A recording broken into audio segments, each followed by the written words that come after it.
ಎಲ್ಲರಿಗೂ ನಮಸ್ಕಾರ ಫ್ರೆಂಡ್ಸ್. ನನ್ನ ಸಾಯಂಕಾಲ ಹಾಗೆ ನ್ಯೂಸ್ ಓದ್ಕೊಂಡು ಕೂತ್ಕೊಂಡಿದ್ದೆ. ಅದರಲ್ಲಿ ನನಗೆ ಬಹಳ ಶಾಕಿಂಗ್ ಆಗಿರುವಂತಹ ಒಂದು ನ್ಯೂಸ್ ನೋಡಿದೆ. ಏನಪ್ಪಾ ಅದು ಅಂದ್ರೆ, ಕೇವಲ 3ನೇ ತರಗತಿ ಓದುತ್ತಿದ್ದಂತಹ ವಿದ್ಯಾರ್ಥಿ ದಿಢೀರ್ ಹೃದಯಾಘಾತದಿಂದ ಸಾವನ್ನಪ್ಪಿದ್ಲು ಅಂತ ಒಂದು ಸುದ್ದಿ ನೋಡಿದೆ. ಅರೆ, ಏನಿದು ಇಷ್ಟು ಸಣ್ಣ ವಯಸ್ಸಿಗೆ ಹೃದಯಾಘಾತವಾಗ ಏನಿದು ಇಷ್ಟು ಸಣ್ಣ ವಯಸ್ಸಿಗೆ ಹೃದಯಾಘಾತವಾಗೋದು ಏನು ಅಂತ ಅದ್ರ ಬಗ್ಗೆ ಒಂದು ಕಂಪ್ಲೀಟ್ ನ್ಯೂಸ್ ಹಾಗೆ ಅದಕ್ಕೆ ಸಂಬಂಧಪಟ್ಟಂತೆ ಹಲವಾರು ವಿಡಿಯೋಗಳು ನೋಡಿದಾದ್ಮೇಲೆ ನಿಜ ಒಂದು ರೀತಿ ಶಾಕಿಂಗ್ ಹಾಗೆ ಅಷ್ಟೇ ಒಂದು ರೀತಿ ದುಃಖ ಮತ್ತೆ ಭಯಂಕರ ಅನ್ನಿಸ್ತು.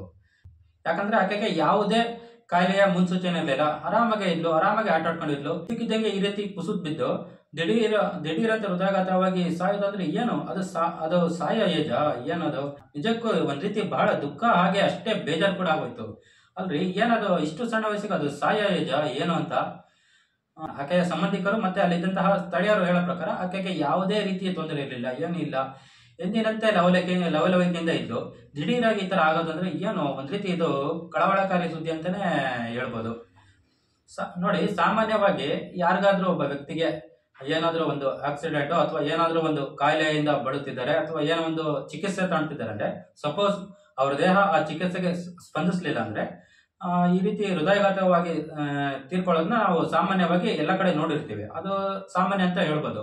ಆದ್ರೆ ಯಾವುದೇ ಒಂದು ಮುನ್ಸೂಚನೆ ಬರದೆ ಈ ರೀತಿ ದಿಢೀರಂತ ಆಗೋದಂದ್ರೆ ನಿಜಕ್ಕೂ ಈ ನ್ಯೂಸ್ ಒಂದ್ ರೀತಿ ನನಗೆ ಅಪ್ಪು ಸರ್ವೇ ನೆನಪಿಗೆ ಬಂದ್ಬಿಡ್ತು. ಏನು ಇದಕ್ಕಿದ್ದಂಗೆ ಏನೋ ಆಗ್ದಲೆ ದಿಢೀರ್ ಅಂತ ಕುಸಿದ್ಬಿಟ್ಟು ಕಾರ್ಡಿಯಾಕ್ ಅರೆಸ್ಟ್ ಆಗಿ ಮೃತಪಟ್ಟಿದ್ದಾರೆ ಅಂದ್ರೆ ಏನದು ಒಂದ್ ರೀತಿ ಯಾವುದೇ ಮುನ್ಸೂಚನೆ ಇದೆ ಈ ತರ ದಿಢೀರಾಗಿ ಹೃದಯಾಘಾತ ಆಗುತ್ತೆ ಅಂದ್ರೆ ಏನು ಆ ಹುಡುಗಿಗೆ ಏನಂತ ಸ್ಟ್ರೆಸ್ ಇತ್ತು ಸಣ್ಣ ವಯಸ್ಸಿಗೆ? ಏನೂ ಇಲ್ಲ, ಏನೋ ಬಿಡಪ್ಪ ಏಜ್ ಆಗಿರೋಲ್ಲ, ಅವ್ರಿಗೇನೋ ಕೆಲ್ಸದ ಒತ್ತಡ ಇರ್ಬೋದು ಅಥವಾ ಏನೋ ಬೇರೆ ಬೇರೆ ರೀತಿ ಅವ್ರಿಗೆ ತೊಂದರೆಯಿಂದ ಅದರಿಂದ ಒಂದು ಒತ್ತಡ ಇತ್ತು ಅಥವಾ ಅವ್ರಿಗೆ ಏನಾದ್ರು ಬೇರೆ ಬೇರೆ ಕಾಯಿಲೆ ಇತ್ತು ಅಂತ ಅನ್ಬೋದು.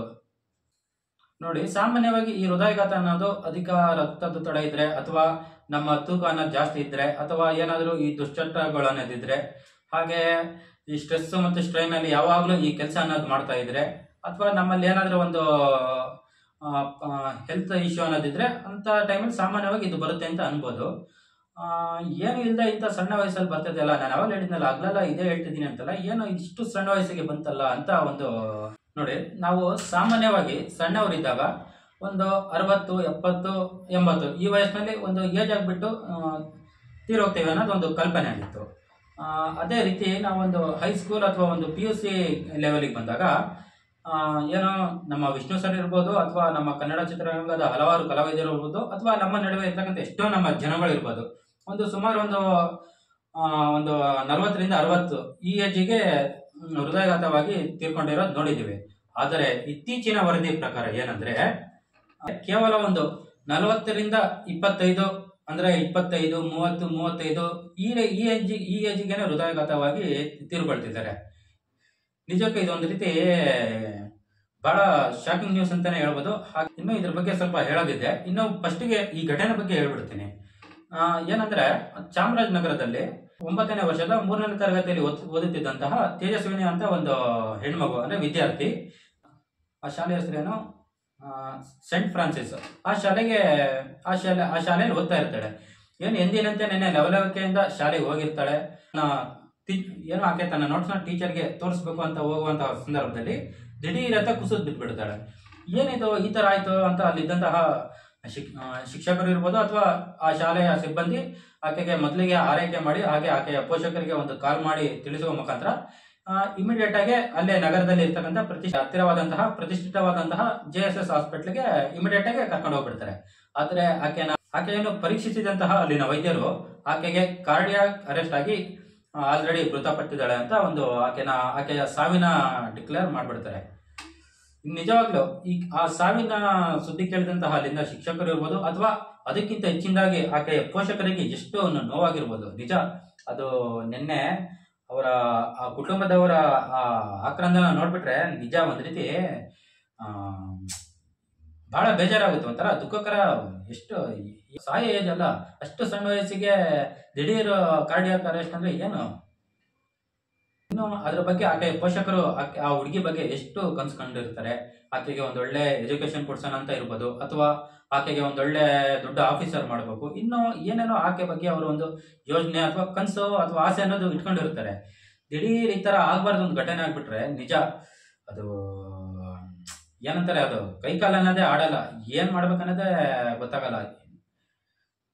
ಇದು ಆಕೆಯ ಒಂದು ಸಾವಿನ ಒಂದು ಹಿನ್ನೆಲೆ. ಆದ್ರೆ ಸಾಮಾನ್ಯವಾಗಿ ನಾವು ಈ ಸೋಷಿಯಲ್ ಮೀಡಿಯಾ ಏನೋ ಈ ವಾಟ್ಸಪ್ ಇರ್ಬೋದು ಅಥವಾ ಇನ್ಸ್ಟಾಗ್ರಾಮ್, ಟ್ವಿಟರ್ ಏನೇ ಇರ್ಬೋದು, ಅದರಲ್ಲಿ ನಾವು ಈ ಸ್ಕ್ರೋಲ್ ಡೌನ್ ಮಾಡ್ಕೊಂಡು ಹೋಗ್ಬೇಕಾರೆ ವಿಡಿಯೋನ ಎಷ್ಟೋ ಜನ ಈ ಎಷ್ಟೋ ಜನ ಅಲ್ಲೇ ಸ್ಟೇಡಿಯಂ ಅಥವಾ ಆಟದ ಮೈದಾನದಲ್ಲಿ ಏನೋ ಈ ಖೋ ಖೋ ಇರ್ಬೋದು ಅಥವಾ ಕಬಡ್ಡಿ, ಕ್ರಿಕೆಟ್ ಈ ಒಂದು ಆಟ ಆಡ್ಬೇಕಾದ್ರೆ ದಿಢೀರಾಗಿ ಅಲ್ಲೇ ಸ್ಥಳದಲ್ಲಿ ಕುಸಿದು ಬಿದ್ಬಿಟ್ಟು ಅಥವಾ ಹೃದಯಾಘಾತದಿಂದ ಮೃತಪಟ್ಟಿರೋದು ನೋಡಿರ್ಬೋದು. ಹಾಗೆ ಇತ್ತೀಚಿನ ವರದಿಗಳಲ್ಲಿ ಹೆಚ್ಚಾಗಿ ಕಂಡು ಬರ್ತಿರುವಂತಹ ಏನೋ ಈ ಮದುವೆ ಸಮಾರಂಭಗಳಲ್ಲಿ ಹೆಚ್ಚಾಗಿ ಈ ರಿಸೆಪ್ಷನ್ ಇರ್ಬೋದು ಅಥವಾ ಈ ಎಂಗೇಜ್ಮೆಂಟ್ ಇರ್ಬೋದು, ಇಂತಹ ಸಂದರ್ಭದಲ್ಲಿ ವಧು ಅಥವಾ ವರ ಅಲ್ಲೇ ಸಾವನ್ನಪ್ಪದು ನೋಡಿದೀವಿ. ದಿಢೀರಾಗಿ ಕುಸಿದು ಬಿದ್ಬಿಟ್ಟು ಹೃದಯಾಘಾತವಾಗಿ ಸಾಯ್ತಾ ಇರೋದು ಇತ್ತೀಚಿನ ದಿನಗಳಲ್ಲಿ ಇದ್ರ ಬಗ್ಗೆ ಜಾಸ್ತಿನೇ ಕೇಳಿದೀವಿ, ಹಾಗೆ ನೋಡಿದೀವಿ. ಹಾಗೆ ಯಾವುದೋ ಒಂದು ಸಂಗೀತ ಕಾರ್ಯಕ್ರಮದಲ್ಲಿ ಇರ್ಬೋದು ಅಥವಾ ಅಥವಾ ದೊಡ್ಡ ದೊಡ್ಡ ಸಮಾರಂಭ ಅಥವಾ ಈ ರ್ಯಾಲಿ ಏನನ್ನು ಮಾಡ್ತಾರೆ ಅದರಲ್ಲಿ ಭಾಗವಹಿಸುವಂತಹ ಜನರು ಅಲ್ಲೇ ಏನದು ಹೇಳಿದ್ನಲ್ಲ ಆಗ್ಲೆಲ್ಲ ಹೇಳ್ತಿದ್ದೀನಿ ಅಂತಲ್ಲ, ಅಲ್ಲೇ ಕುಸಿದು ಬಿಟ್ಬಿಟ್ಟು ಅಲ್ಲೇ ಮೃತಪಟ್ಟಿರೋದು ಸಾಕಷ್ಟು ಈ ರೀತಿ ನ್ಯೂಸ್ ನೋಡಿದೀವಿ. ಇದೆಲ್ಲ ಏನು ಎಷ್ಟೋ ಜನ ಈ ಕಡಿಮೆ ವಯಸ್ಸಿನಲ್ಲೇ ತೀರ್ಕೊಂಡಿರೋದು ಒಂದು ರೀತಿ ಕಳವಳಕಾರಿಯಾಗಿರುವಂತಹ ಒಂದು ವಿಷಯ. ಹಾಗೆ ನೋಡಿ ಇನ್ನೊಂದು ನಿಮ್ಗೆ ಸ್ಕ್ರೀನ್ ಮೇಲೆ ಕಾಣಿಸ್ತಿರ್ಬೋದು, ಲ್ಯಾನ್ಸೆಟ್ ನ ಸ್ಫೋಟಕ ಅಧ್ಯಯನ ವರದಿ ಬಹಿರಂಗ ಅಂತ ಒಂದು ಇದು ಬಂದಿದೆ, ಆರ್ಟಿಕಲ್ ನೋಡಿದ್ದೆ. ಅದರಲ್ಲಿ 2030 ವೇಳೆಗೆ ಅಮೆರಿಕ, ಚೀನಾ ಅಥವಾ ರಷ್ಯಾದಲ್ಲಿ ಸಂಭವಿಸಿದ ಸಾವುಗಳಿಗಿಂತ ಭಾರತದಲ್ಲಿ ಹೃದಯ ಸಮಸ್ಯೆಗಳಿಂದ ಉಂಟಾಗುವ ಸಾವುಗಳು ಹೆಚ್ಚಾಗಿರುತ್ತವೆ ಅಂತಾನೆ ಈ ವರದಿ ಬಹಿರಂಗಪಡಿಸಿದೆ. ನಿಜ, ಇದೆಲ್ಲ ನೋಡ್ತಾ ಇದ್ರೆ ಜಾಸ್ತಿ ಈ ಯಾವ್ದಾದ್ರು ಈ ವೈರಸ್ ಅದು ಇದು ಏನಂತಾರಲ್ಲ ಅದಕ್ಕಿಂತ ಇದ್ರ ಬಗ್ಗೆನೇ ಜಾಸ್ತಿ ಗಮನ ಕೊಡ್ಬೇಕು ಅಂತ ಅನ್ಸುತ್ತೆ. ಹಾಗೆ ಈ ವಿಡಿಯೋ ಮಾಡಿರೋ ಮುಖ್ಯ ಉದ್ದೇಶ ಏನಂದ್ರೆ ಈ ತರ ಘಟನೆ ಆಗಬಾರ್ದಿತ್ತು, ಮುಂದೆ ಯಾರಿಗೂ ಕೂಡ ಈ ತರ ಆಗೋದು ಬೇಡ.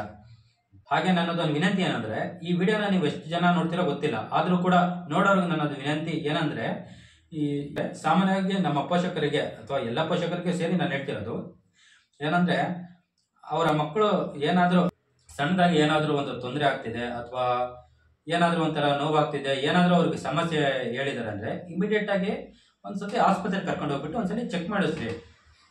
ನೀವು ಯಾವ್ದೇ ಕಾರಣಕ್ಕೂ ಅದನ್ನ ನೆಗ್ಲೆಕ್ಟ್ ಮಾಡಕ್ ಹೋಗ್ಬೇಡ್ರಿ. ಏನೋ ಇದು ಗ್ಯಾಸ್ಟ್ರಿಕ್ ಇಂದ ಬಂದಿದೆ ಅಥವಾ ಬೇರೆ ಏನೋ ಪ್ರಾಬ್ಲಮ್ ಇಂದ ಆಗೈತೆ, ಈ ತರ ಯಾವ್ದೇ ಕಾರಣಕ್ಕೂ ನೆಗ್ಲೆಕ್ಟ್ ಮಾತ್ರ ಮಾಡಕ್ ಹೋಗ್ಬೇಡಿ. ಯಾಕಂದ್ರೆ ಕೆಲವು ಬಾರಿ ಅಥವಾ ಕೆಲವು ಸಂದರ್ಭ ಅಥವಾ ಕೆಲವು ಕೆಲಸಗಳು ನಮ್ ಕೈ ಮೀರಿ ಹೋಗ್ಬಿಟ್ರೆ ಏನು ಮಾಡಕ್ ಆಗಲ್ಲ. ಸಾವಿಗಿಂತ ದುಡ್ಡಿದ್ದೇನಿದೆ ಹೇಳಿ. ಹಾಗಾಗಿ ಯಾರು ಕೂಡ ಇದ್ರ ಬಗ್ಗೆ ನೆಗ್ಲಿಜೆನ್ಸಿ ಮಾಡೋದು ಬೇಡ. ಎಲ್ಲ ಪೋಷಕರು ಕೂಡ ಒಮ್ಮೆ ಅವರ ಮಕ್ಕಳು ಏನಾದ್ರೂ ಒಂದು ಪ್ರಾಬ್ಲಮ್ ಅಥವಾ ಏನಾದ್ರು ಹೇಳಿದಾರೆ ಅಂದ್ರೆ ಇಮಿಡಿಯೇಟ್ ಆಗಿ ತೋರಿಸಿ. ಮಕ್ಕಳು ಅಂತಲ್ಲ, ನಾವು ಕೂಡ ಅಷ್ಟೇ, ಎಲ್ಲರೂ ಏನಾದ್ರೂ ನಮ್ಗೊಂದು ಪ್ರಾಬ್ಲಮ್ ಇದೆ ಅಂದ್ರೆ ಒಂದ್ ರೀತಿ ಒಂದ್ಸಲಿ ಚೆಕ್ ಮಾಡಿಸ್ಕೊಳ್ಳೋಣ, ಅದರಿಂದ ಏನು ನಷ್ಟ ಇಲ್ಲ. ಸೊ ಇದ್ರ ಬಗ್ಗೆ ಮತ್ತೊಂದು ವಿಡಿಯೋ ಮುಂದೆ ಬರ್ತೀನಿ. ಎಸ್, ಮತ್ತೊಮ್ಮೆ ಎಲ್ಲರಿಗೂ ನಮಸ್ಕಾರ.